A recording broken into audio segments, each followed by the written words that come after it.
motivated millions around the world after winning the first runner-up title at the Miss Universe pageant in 1999. A multi-awarded host, a nominated actress, a celebrity endorser for top consumer brands, a celebrity ambassador for World Vision Development Foundation, and an entrepreneur. She continues to touch base with her audience as one of the anchor hosts at the 700 Club Asia, a Christian inspirational news magazine show, and her own YouTube channel, Miriam Kiambao TV. She is carving a niche for herself as a sought after inspirational speaker and was awarded as one of the 25 most inspiring Filipinas of Bayo in 2017. Okay? Her book, ang nice ng title. Her book, He Can Catch You When You Fall.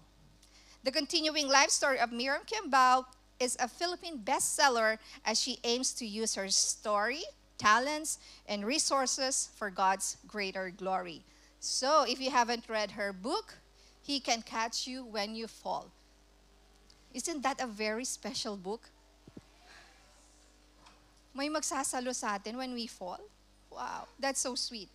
She is a beloved daughter of God, a loving wife to bestseller author, inspirational speaker, and award-winning entrepreneur husband, R.D. Roberto, of 10 years, and a doting mother to the three boys. She and her husband oversee CCF Boracay. So if you swing by to Boracay, you can also visit CCF Boracay House Fellowship, which they founded in October 2022. Get to re- well, so get ready to be inspired, engaged, and empowered. Ladies, beautiful women of God, let's give a warm welcome to our speaker, Miriam Kiambao Roberto. Hello, good morning. Thank you, sister. Good morning, everyone. I have a question for you. How many of you would like to truly discover your true worth? Taas ang kamay. Amen. Yes, lahat tayo, di ba? Kaya tayo nandito. Pero may mga hindi nagtataas ng kamay. Baka busy sila, busy. Now, how many of you, in the light of this unchanging world, there are many uncertainties in an imperfect world that is full of suffering. How many of you would like to experience and keep this sense of true worth for the rest of your life and for all eternity? Taas ang kamay. Yes. Good morning. My name is Miriam Kiambao Roberto, and my topic for today is finding your true worth. What is the measure of your worth? Tita, pagtanong po kita, what is the measure of your worth? Hindi po niya alam. Kayo po. Jesus died for you. Napakagandang sagot. Sino pa po? Dito po sa table na to, when I ask you, what's the measure of your worth? You are redeemed. You are redeemed. Ayan. Marami na mga Christians dito, kaya alam niyo na yung sagot. Pero before I came to know the Lord, my measure of worth was based on me being a celebrity, a beauty queen, my achievements, how much money I had, how big my house is, how expensive my car is, my shoes, bags, clothes, real jewelry, who I know, my social circle, everything outside of me. But when all of that was taken, and there was nothing left but me, myself, and I realized I'm not worthy of anything. Today, I will share with you my journey of how I discovered my true sense of worth, and that is in Jesus Christ. How many of you have once said, if I succeed at this, I will feel more valuable as a person?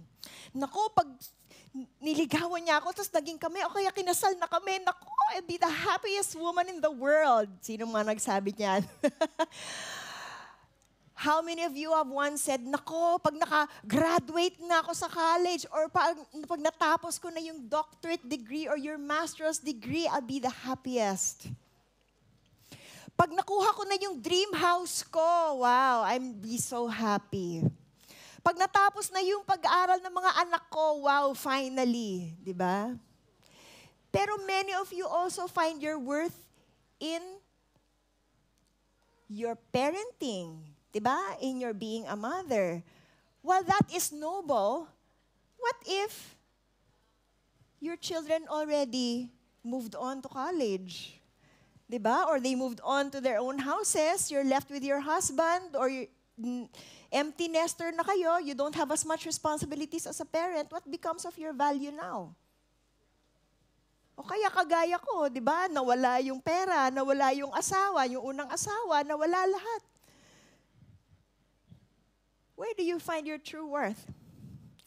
Common yardsticks to measure your worth is appearance. Naku, ang ano ko ngayon, overweight ako ngayon, parang nahihiya na ako magpakita sa mga friends ko, makiparty, di ba? Parang hindi na bagay ito sa akin damit ko. Imbes na makipagkita ako sa mga friends ko, wag na, tutulog na lang ako. Di ba? O kaya, ay, gusto ko sana mag-apply sa trabaho ito, pero marami, nakahilera dyan lahat mga aplikante, ang gaganda nilang lahat. Naku, parang insecure na ako tuloy kasi hindi ako sing ganda nila. Net worth, magkano ang pera mo? 'Di ba? Sa bangko. Who you know, sinong kilala mo? Ano yung mga circles na pinapalibutan mo? Close ka ba kay BBM? Anong ginagawa mo, yung career mo? Nung pandemic, maraming nawala ng trabaho. Nakapagbago ba yon ng worth mo? Maraming mga tao nagpakamatay dahil nawala ng trabaho. Maraming nagpakamatay kasi hindi na sila makapag-provide sa pamilya nila. Wala silang sense of true worth. What you achieve. Okay, kagaya ko, naging beauty queen ako. Pero taon-taon may mga sumasali ng beauty pageant. Nakapag-first runner-up ako. Pero each time na meron lumalapit sa first runner-up o kaya nalampasan ako, naging Miss Universe, insecure na ako. Di ba? O kaya ngayon, ilang years na ako mula nung pageant, 24 years na ako since 1999. Tama ba yung computation ko? 25 years na. Considered has-been na ako. Laos na. Will that change my sense of worth? According to Merriam-Webster, kapangalan ko pa no? Ang ibig sabihin po ng self-worth is a sense of one's own value as a human being. Ito po ay internal, hindi po external. As opposed to self-esteem, and oftentimes nako-confuse silang dalawa, self-esteem, ang determination, ang basis ng self-esteem is often yung sa labas. Pag na-achieve ko tong goal na to, okay, ang taas ng self-esteem ko. Pag nag-fail ako dun sa goal na to, ay, ang baba ng tingin ko sarili ko. So yung judgment mo sa sarili mo, depende dun sa mood mo, sa naging achievement mo, or approval or opinion ng ibang tao tungkol sa'yo. Pero ang self-worth, it's a sense of your own value as a human being, na pag meron kang self-worth, ito yung core belief system mo about yourself, yung halaga mo bilang tao. Meron kang self-love, meron kang compassion, maaring nagkamali ka, pero okay lang yan, babangon ako ulit. You are in your own team. Hindi mo kinakalaban sarili mo, you don't speak ill of yourself, and you give yourself the same respect, dignity, and understanding that you want for your loved ones. So, konting reflection po tayo on your perceived worth. In which situations do you tend to compare yourself with others? Comparison is the thief of joy. In what areas are you most critical of yourself? In which situations were you pretending to be someone you're not so that others will accept you or like you? Ako, dumaan ako dyan. When do you feel like your sense and self-worth increases? Pag meron bang nagre-regalo sa'yo ng bulaklak, teddy bear, chocolates? Or pag walang naliligaw sa'yo, ano ba yung self-worth mo? What is the thing you fear the most that people would say of you? And when do you feel most insecure? I must warn you that we should not determine our self-worth on your to-do list. While achieving goals is okay, pero pag hindi mo na-achieve yun, sama ng pakiramdam mo, do not base it on your to-do list. Your job, gaya ng sinabi ko kanina, pag wala ka ng trabaho, nakapagbago ba yon ng pagtingin mo sa sarili mo bilang tao? Social media following, nako, sa panahon ngayon. 'Di ba? Pag maraming likes, ay, happy ka. Pag, walang masyadong likes yung post ko ngayon, para, 'di ba, depressed ka na. O kaya, does it change your value kung yung isang celebrity merong 20 million followers, pero ikaw 20 lang? Your age. Pag tumatanda ba tayo, nababawasan ang halaga natin bilang tao? Maraming mga taong insecure as they age. May kakilala ko, Christian na siya for many years, pero nung nag-60 na siya, tapos kahit 58 pa lang siya, napagkakamala na siyang senior, insecure. Opo. Katotohanan po talaga yan, reality yan. Your gender. Totoo bang babae ka lang? Your ability. Kung mahilig ka kunyari magluto, di ba? Pero ma-compare mo dun sa friend mo na, ay, ang sarap ng ano niya, ng putahe niya. Mas masarap yung putahe niya kaysa dun sa putaheng dinala ko sa couples D group natin. Parang na-insecure ka na ba? O kaya yung, ako, tumatakbo ako ng marathon, meron ako mga goal sa running time ko, pero pag hindi ko ma-achieve yun, babago na ba pagtingin ko? Kung nag-aaral ka pa, yung grades mo, you got a failing grade in your subject, di ba?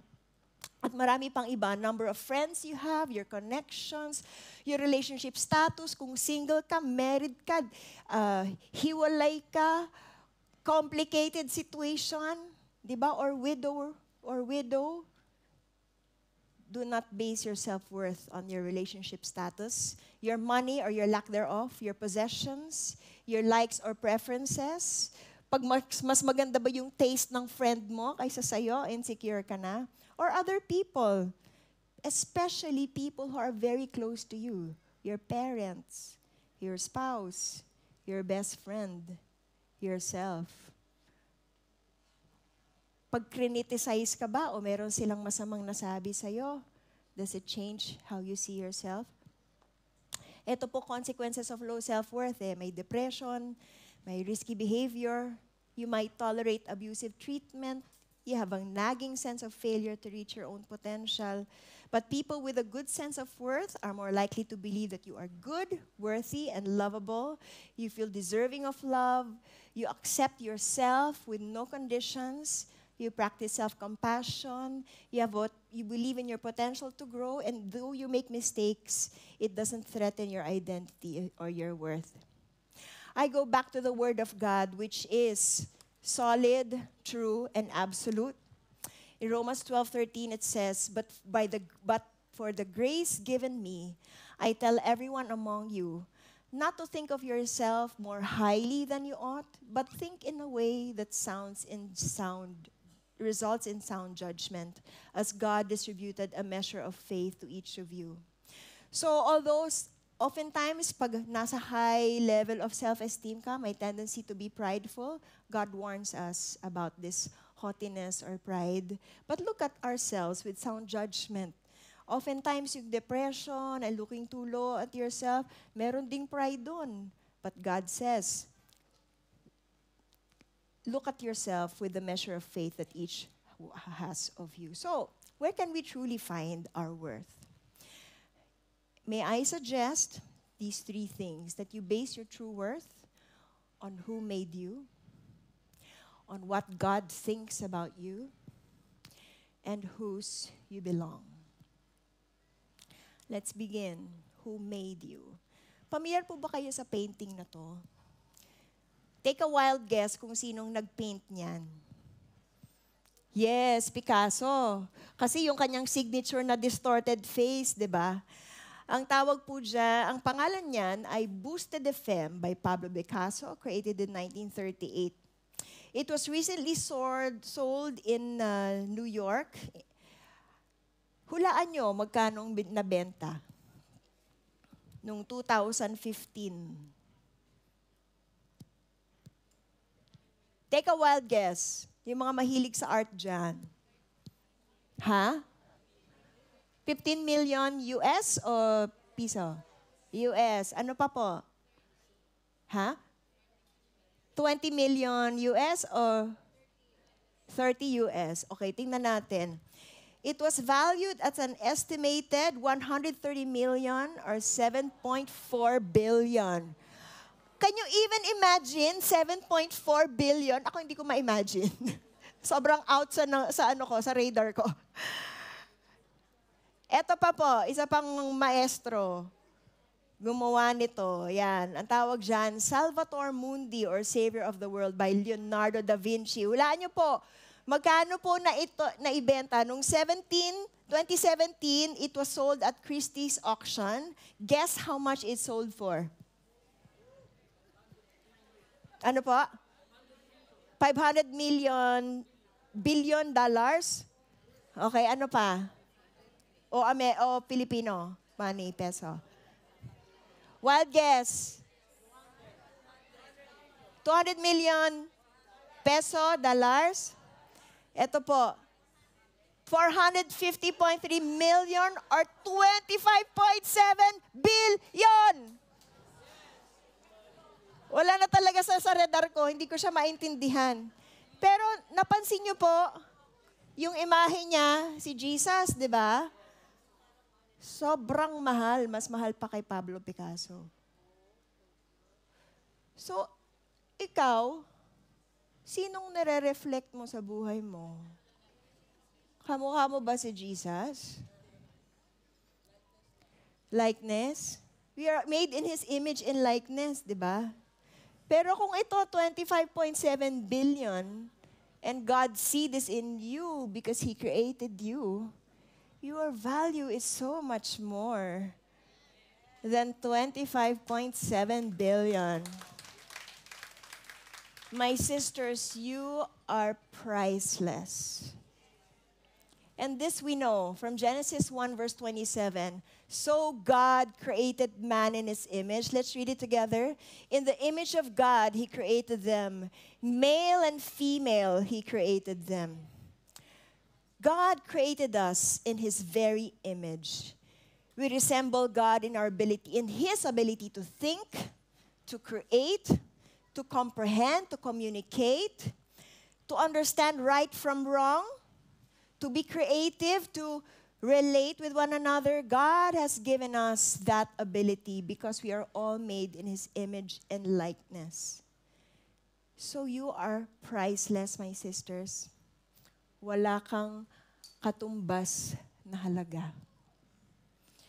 Psalm 139 verse 13, see David writes in this psalm, and he's just so amazed how God created each one of us. For you created my innermost being. You knit me together in my mother's womb. I praise you because I am fearfully and wonderfully made. Your works are wonderful. I know that full well. Can you turn to the person to your right and left and say, you are wonderful.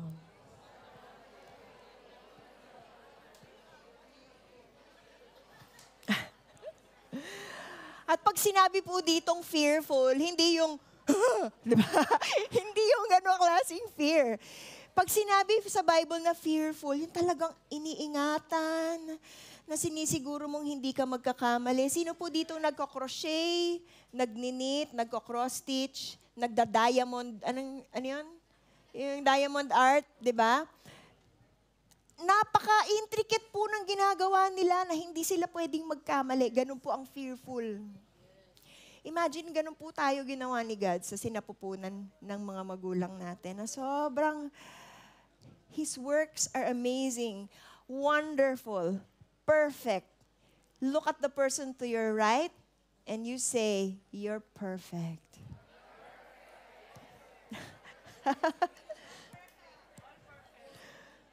Glory to God po. Thank you. I thank you, God, for making me so mysteriously complex. Everything you do is marvelously breathtaking. It simply amazes me to think about it, how thoroughly you know me, Lord. Look at the person to your left and say, you're marvelously breathtaking.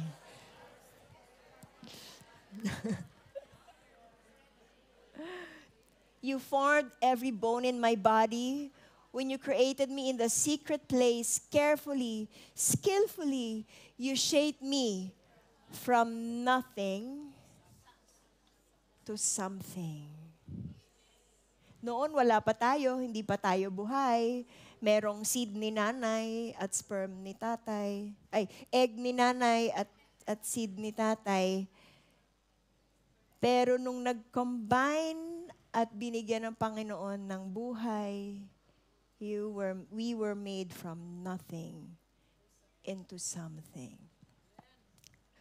So, my sisters, you are worthy of being treated with dignity and respect simply because you are made of flesh and blood. You are a human being that God made in His image and likeness, and you are worthy to be treated as such. Meron pa ba tayong mga insecurities? Do you often find yourself speaking ill of yourself? Ay naku, late comer talaga ako. Ganito talaga ako eh. Ano ka, ang bobo ko talaga. Ano pa ba mga masasamang sinasabi nyo tungkol sa sarili nyo? O kaya ibang tao? Tigil na po natin yan, mga sisters. Have you allowed anybody to treat you badly or made you feel less than? Remember, no one can make you feel bad about yourself unless you allow them. Merong gateway sa ating pag-iisip at sa ating puso. Take on the breastplate of righteousness and the helmet of salvation. Know your identity in Christ and protect your heart from any attacks and any lies. Do we treat others the way we want to be treated ourselves? Paano po natin tinitreat yung mga taong maliliit sa sosyedad? Yung mga tagalinis ng CR, yung security guard, yung mga kasambahay natin. Hindi porke CEO ka ng isang malaking kumpanya, may karapatan ka na bang tapakan ng mga taong nasa ilalim mo? We treat everyone with dignity and respect because we are all made of flesh and blood in the image and likeness of God. So my sisters, let your Creator define who you are. Matthew 10:29 verse 31 says, let's read this together. Are not two sparrows sold for a penny? Yet not one of them will fall to the ground outside of your Father's care. And even the very hairs of your head are all numbered. So don't be afraid. You are worth more than many sparrows. This just tells here that God is so concerned for every little creation He has made. Even the sparrows. Yung sparrows, napakamaliit lang yan. Parang maya. Di ba, ang dami nila? Hindi mo na sila pinapansin. Nandiyan lang sila. Sa Israel yata, nung binebenta sila noon, 1 penny lang. Pero bawat isa sa kanila, no matter how indistinct bang term doon, no matter how we feel na, wala, may ibon lang yan, di ba? Mga gala lang yan, di ba? Pero bawat isa sa kanila precious sa Panginoon. What more you? You are worth more than many sparrows. So God wants you to know, I love you, and I always have. You are worthy. Okay, next point. Find your true worth in what God thinks about you. Tutuloy lang natin yung Psalm 139. It says here, let's read it together. You saw who you created me to be before I came to be. Before I'd even seen the light of day, the number of days you planned for me were already recorded in your book. So even before, kinunceive ka ng nanay at tatay mo in their mind and then in their bodies, and then you became an embryo, God was already thinking of you.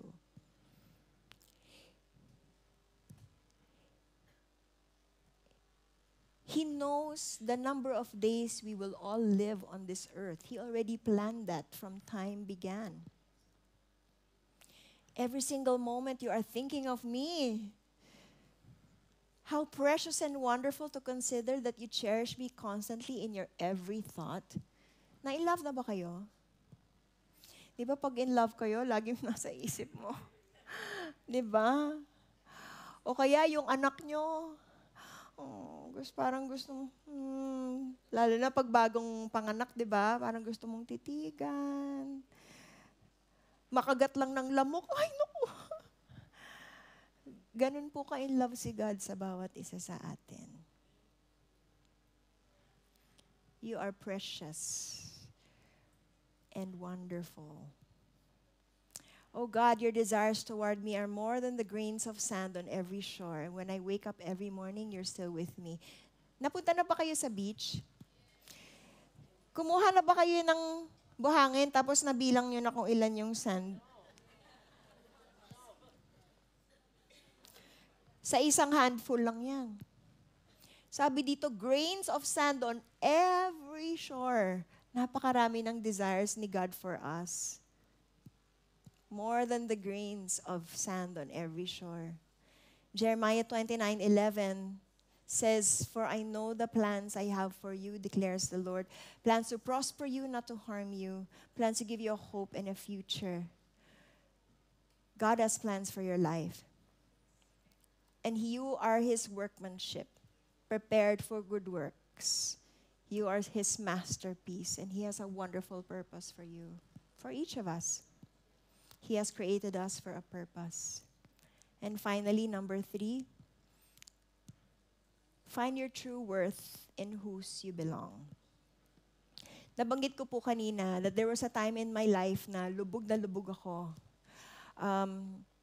Although nanalo na ako bilang isang beauty queen, first runner-up sa Miss Universe, sumikat sa showbiz industry, nakapag-uwi ng mga awards from hosting, nominated sa acting, marami akong mga naiuwing awards. There was a time in my career that even though I was in the middle of the limelight, I felt empty. So sabi ko, tapos ang laki ng kita ko noon, sabi ko, I felt so empty. Sabi ko, siguro panahon na para magkaroon ng meaning sa buhay ko. Panahon na para magkaroon ako ng bagong pamilya. So nagkaroon akong isang Italian boyfriend. Di kalaunan, nag-propose siya sa akin. Kinasal po kami sa Boracay.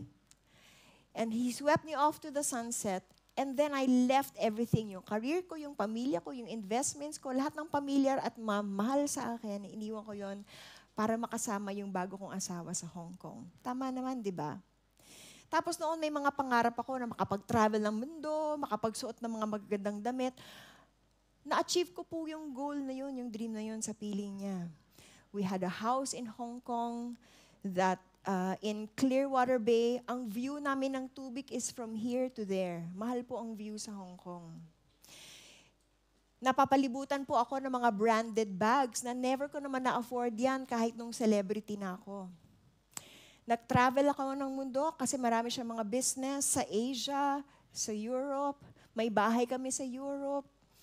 Tapos imbis na yung sasakyan niya ay sasakyan ni Aston Martin. Yung sasakyan ni James Bond. Pangarap ko noon maging Bond girl. So, feeling ko ngayon, wow, yung mga pangarap ka nakakatotoo na. Di ba? Pero alam niyo po, kahit napapalibutan ako ng yaman, nakakapag-travel ako ng mundo, mabait naman yung asawa ko, pero hindi pa rin ako masaya. Na-depress ako. Kasi feeling ko, umaakyat ko, I was climbing this ladder of success only to find that when I got to the top, it was leaning on the wrong wall. So I fell into depression. It affected our marriage. We also had problems in communication. But one day, my ex-husband calls me and said, I just got off the phone with my lawyers, and I want a divorce. Sabi ko, bakit? Nag-usap kami, inamin niya na na-in-love daw siya sa mas batang Brazilian model. Tapos pinapauwi na niya ako sa Pilipinas.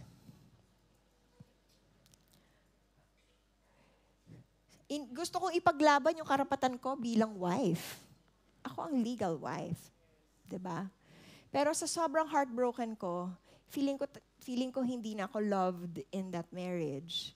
I needed to heal back home with my family. So, umuwi ako dito.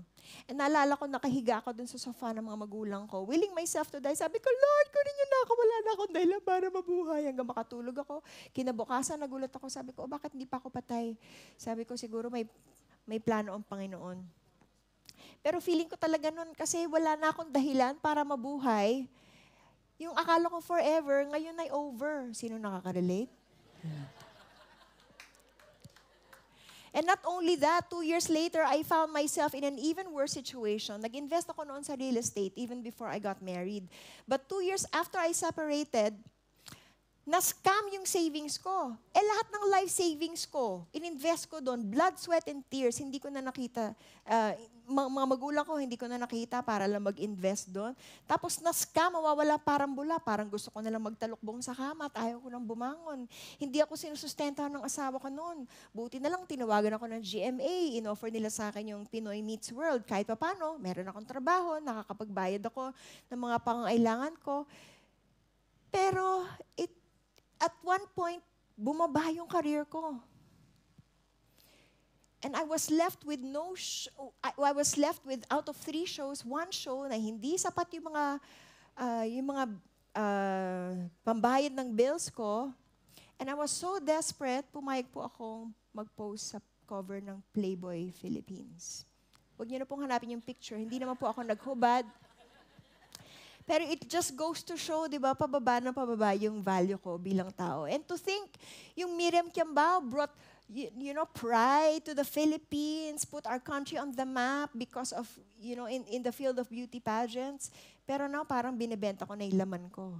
Kasi desperado ako.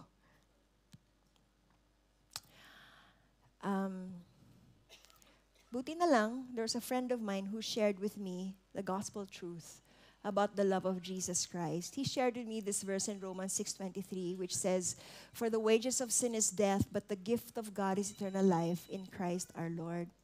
At sabi niya, alam mo, mahal tayo ni God. Kaya tayo ginawa, Adam and Eve. We were meant to live with Him in heaven. But the problem is, Adam and Eve sinned. And since then, lahat tayo naka-inherit na-infect nung potential for sin. And so, because God intended man to be immortal with Him in heaven, but they are now in the state of sin, that's not what God's planned for us. So He sent Adam and Eve outside of the garden, covered them with leather, with killed an animal so that they could, be dressed. Tapos yun, they lived in shame, in guilt. That's why the wages of sin is death, yung kabayaran ng kasalanan, kamatayan. At bilang mga makasalanan tao, sino po dito hindi nagkasala? Para lahat naman tayo, di ba? Ang destiny po natin ay dito, yung pangwalang hanggang kamatayan. Pero dahil mahal tayo ng Panginoon at gusto niya makaugnayan natin sa Kanya, ito po, meron po siyang libreng gift. At yan po ay buhay na walang hanggan. Ang gift is given, paid for by the giver, but received free by the recipient. Ino-offer po niya sa atin ang gift na yan, pero hindi po mapapasa atin ang gift kung hindi po natin tatanggapin. Pero, para sa Panginoon, libre sa atin, pero ang Diyos ang nagbayad. Anong binayad niya? yung dugo ni Jesus na namatay sa cross.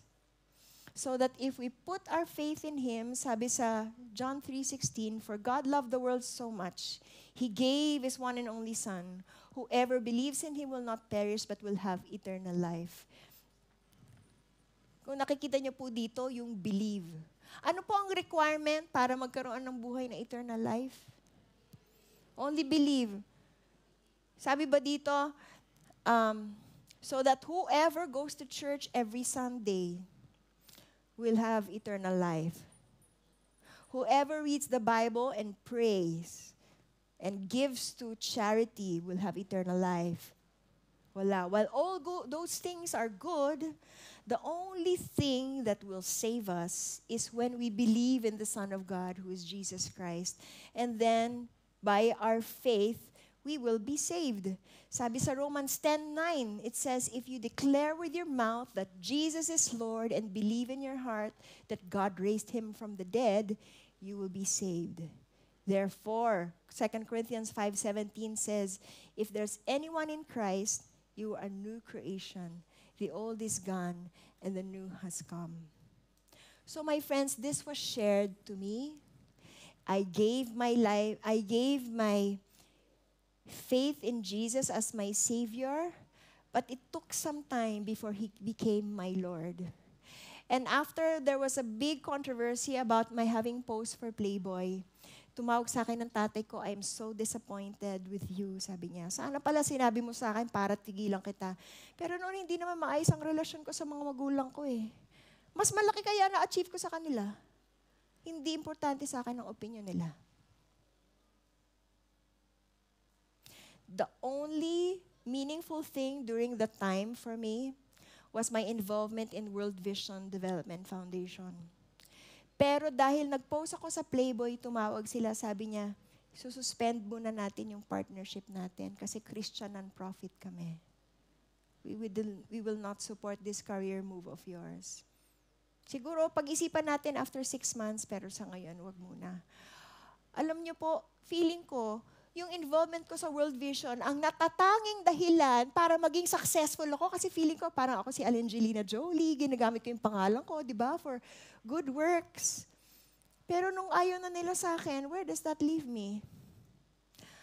And I went in the privacy of my living room, I asked myself, before fame and fortune, what was most important to me?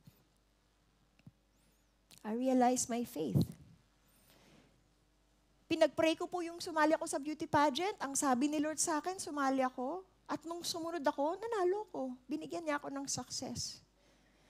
Sabi ko, gusto ko ulit maging successful. Pero kung si God ang nagbibigay ng success, siguro babalik na lang din ako sa Kanya. Kasi na-realize ko, ang dami ko pala mga ginodiyos ko pera, ginodiyos ko yung fame, ginodiyos ko yung asawa ko, na akala ko siya magpapasaya sa akin, ginodiyos ko yung mga kagamitan ko, na ngayon ay wala na. Akala ko akong Diyos, nagdidesisyon na hindi ako nagdadasal o kumukonsulta sa Kanya. Pero na-realize ko, hindi naman lahat ito ang tunay na nagpasaya sa akin. So, sinong Diyos ang babalikan ko? Sabi ko, si Jesus na lang, siya naman ang kakilala ko. Pero tunay ba bang kilala ko si Jesus? Sabi ko. Alam ko, He was born on the manger, He died on the cross, but I don't completely know who He is. I don't even truly understand why He had to die on the cross. Pero sabi ko, kung siya magbibigay sa akin, tatagumpay, sige, babalik ako sa Kanya. So lumuhod ako, sabi ko, Jesus, I want to know You more. When I opened my eyes, my laptop was in front of me. My friend Jessica sent me a message. And she said, "Miriam, anong gagawin mo sa Monday?" Uy, akala ko party na naman kasi party friend ko siya. Sabi ko, nandito yung mga kabarkada namin sa Care Bears. Hello, Cats and Chin. Yan, mga barkada namin si Jessica. Sabi niya, "What are you doing on Monday?" Sabi ko, "Why? What's happening?" Sabi niya, "Do you want to come to Bible study?" Sabi ko, ang galing naman ni God. Isang simpleng, sincere prayer to know Him. Eto agad yung answer. Parang God is in the heavens. He's so amazing. He's so great. He's the very reason why we live and breathe today. He saw me deep in the muddy pit that I put myself in and heard my prayer. He came down, held my hand, and pulled me up until I got to where I am today. That very Monday, I went to the Bible study. The leader shared with me Jeremiah 29:11, "For I know the plans I have for you, says the Lord. Plans to prosper you, not to harm you. Plans to give you a hope in the future." Sabi ko, Lord, wala na nga ako nakikitang future sa sarili ko eh. Wala na akong plans sa sarili ko. I was pushed to the wall, nowhere to go. Kulang na lang talaga kunin ko sarili kong buhay. Pero God, kung may plano ka talaga at ikaw ang aking pag-asa, pangawa ko itong hope na to at hindi ko itong pakakawalan. Mula noon, every Monday, nagpupunta ako sa Bible study. May friend sa akin nag-invite sa Victory Church. Kasi sa BGC sabi yung kondo ko, sa Eastwood, yung kondo ko noon, sa Victory Church. So pag nakikinig ako ng pastor, buhay ko yung sinasabi niya sa pulpito, hindi naman niya ako kilala. Natuto ko magbasa ng Bible. Alam niyo po, yung first time ko magbasa ng Bible, it was as if the love of God came down from heaven and embraced me. As if I was the prodigal daughter that He's been waiting to come back to Him.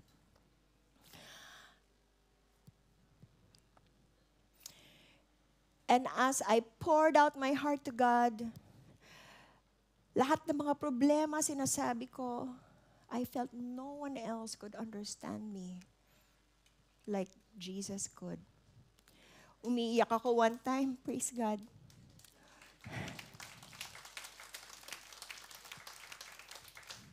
So sobrang dami ng problema ko, feeling rejected, walang pera, wala. Umiiyak ako. Naiyak na kayang ganon?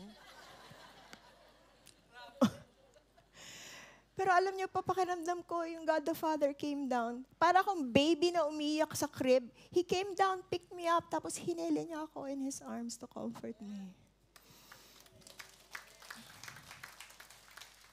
One time I imagined He was on His throne and I was there by His feet. I was crying so much. I was so tired from crying. Yung ulo ko nilagay ko sa tuhod niya. Tapos He reached out. He touched my hair. He stroked my hair like so. Tapos sabi niya, "Anak, tahan na. Tahan na." Alam niyo po, yun yung first time na na-realize ko kung sino ako sa mata ng Diyos. Noon, lahat sa labas ko, beauty queen, celebrity, kaperahan. Pero mula noon, tinawag ako ng Diyos na, "Anak, pang walang hanggan yun eh. Walang makakatanggal nun." Tapos na-realize ko yung tatay ko sa langit, Diyos ng mga Diyos, hari ng mga hari. So what does that make me? I'm a princess. Lahat tayo, prinsesa. So parang yung mga insecurities ko parang nawawala na, parang bula. Inayos ko yung imaginary crown sa ulo ko kahit hindi naman ako nagka-crown. Sabi ko, grabe, kung ako'y isang prinsesa, I'm royalty, meron akong mga ginagawa sa buhay ko na hindi na nababagay sa akin. So, unti-unti ko na silang tinalikuran. New creation. May bagong panimula. Yet all who did receive Him, to those who believed in His name, He gave the right to become children of God. Hindi po lahat children of God. Only those who believe in His Son, Jesus Christ. At we are adopted into God's family. Ibig sabihin, pag adopted ka, may inheritance. Ikaw ay isang heir. Diba?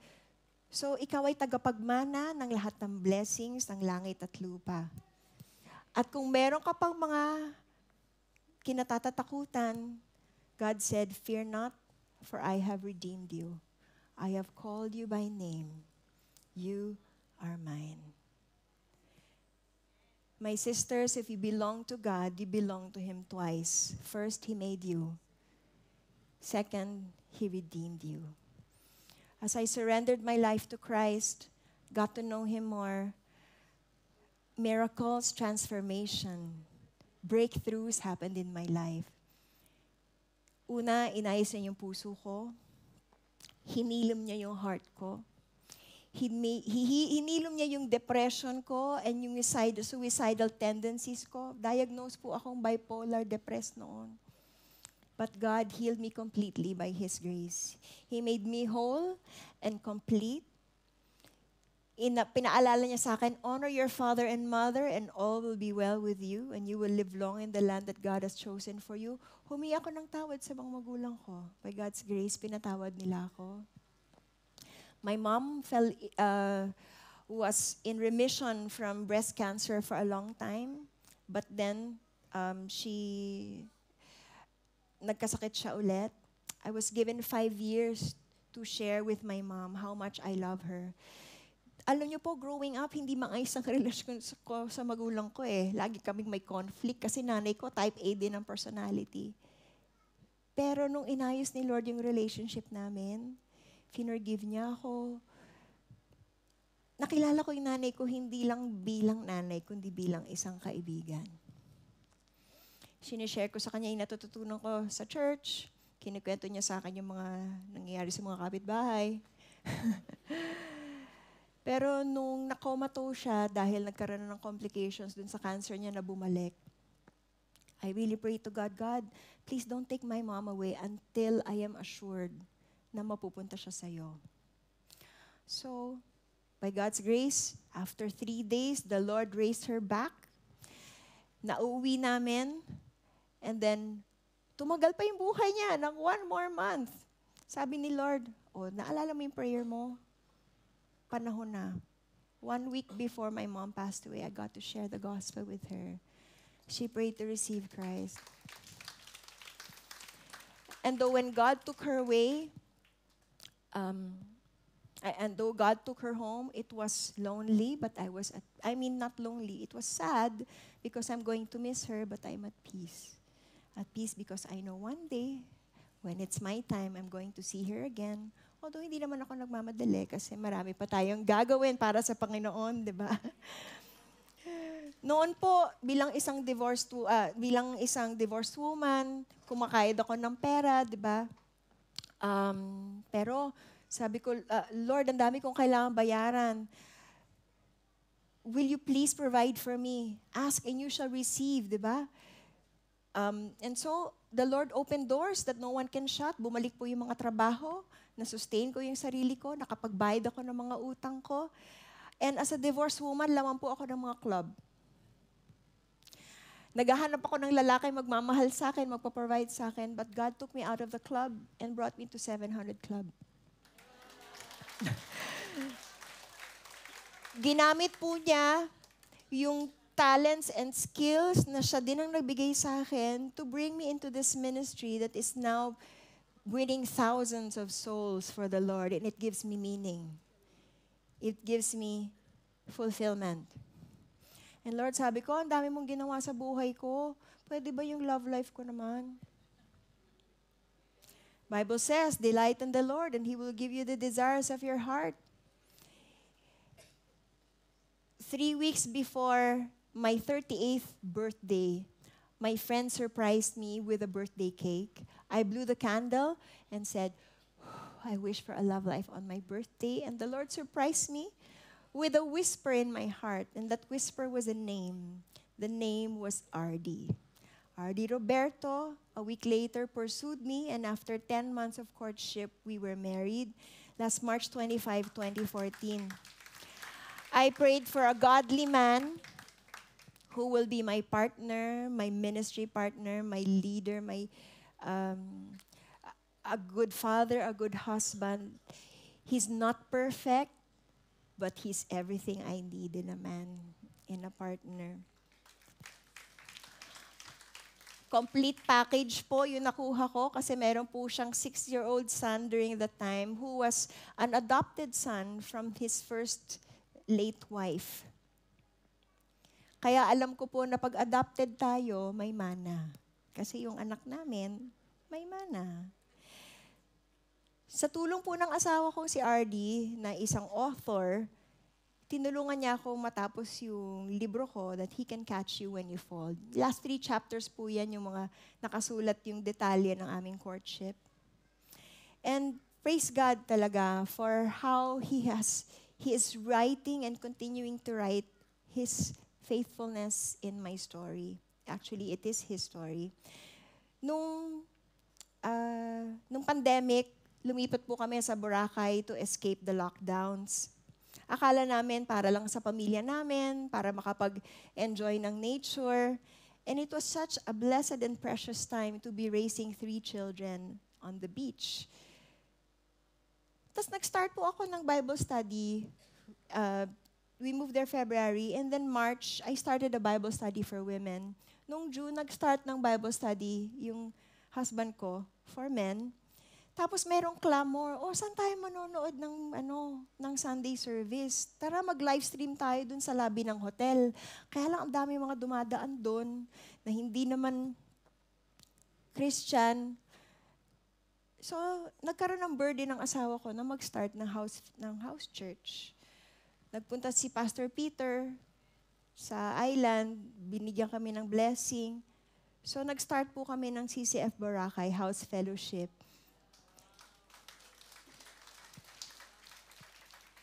At ngayon, ang tawag sa amin ay Boracay D Groups kasi according to NCP, they're grooming us to one day be a satellite, God willing. So, ayan po kami ngayon. Marami pa pong wala dyan kasi depende sa kung sino who's on the island. Yan. Umaabot na po ng mga 70 to 100 ang Sunday services. Pero every first Sunday of the month lang kami ngayon merong worship service. So if ever you'll be on the island, and if it's not a first Sunday of the month, you're encouraged to watch live stream with your family. Yan. Artie and I recently celebrated our 10th year anniversary last March 25. And I really praise God for His goodness in my life. And here I am today, once bitter, now beloved, once broken, but now made whole. If my identity before was based on beauty on the outside and things outside of me, my identity now is based in Jesus Christ. For charm is deceitful and beauty is fleeting, but a woman who fears the Lord is to be praised. So in summary, where can we find our true worth? In who made you, in what God thinks about you, and whose you belong. If there's anyone here who would like to have that kind of assurance that your true worth is made in who God made you, in what God thinks of you, and whose you belong, I would like to offer you this amazing opportunity that was offered to me 16 years ago. Because when I surrendered my life to Christ, received Him as my Lord and Savior, that was the best decision I ever made in my life. And if you're here today and nakaka-relate ka sa nangyari sa akin, you felt rejected, you felt broken, you were depressed, you have financial struggles, emotional, relational, whatever struggles you have, God wants to meet you where you are. And you're having any struggles with your self-worth, God wants to encounter you so that you can experience His true love. And He will give you the life of abundance that He has promised those His children. If you're here today and God is knocking at your door, don't close the door of your heart. I'd like to invite you to close your eyes, because I'd like to give people the privacy and also the opportunity to pray and receive Jesus in their heart as our Lord and Savior. So close your eyes, everyone, please. Do you believe that God loves you? Do you believe that God has a wonderful plan for your life? Do you want to make that decision to receive Jesus in your heart as your Lord and Savior? If that is you, raise your hand. Lahat naman tayo nakapikit dito. Don't even bother about the person to your right or your left, behind you. If you're a first-timer and you haven't prayed to receive Jesus, this is a wonderful opportunity, because the blessings of heaven are coming down to earth straight to you. God wants to give you this gift of His love and eternal life. Thank you for raising your hand. Anyone else? Anyone else? God sees you. I see you. Thank you. You may put your hand down. And let's pray. And may this be the prayer of your heart. Just repeat after me. For those of you who already are in a relationship with Christ, please pray with us as well to encourage the first-timers. Let's pray. Father God, I admit that I'm a sinner. I have gone my own way. And I feel unworthy of your love. But I believe that out of your amazing and great love for me, you sent Jesus to die on the cross and pay the penalty for my sin. I open my heart to you now. I invite you in my heart as my Lord and Savior. Heal me. Make me complete and whole. Fill me with your Spirit. Help me to know you more. I want your wonderful plans for me to be fulfilled. And I want to walk with you into eternity. I receive your gift of forgiveness today for the forgiveness of my sins, past, present, and future. And I receive your free gift of eternal life. In Jesus' name, amen.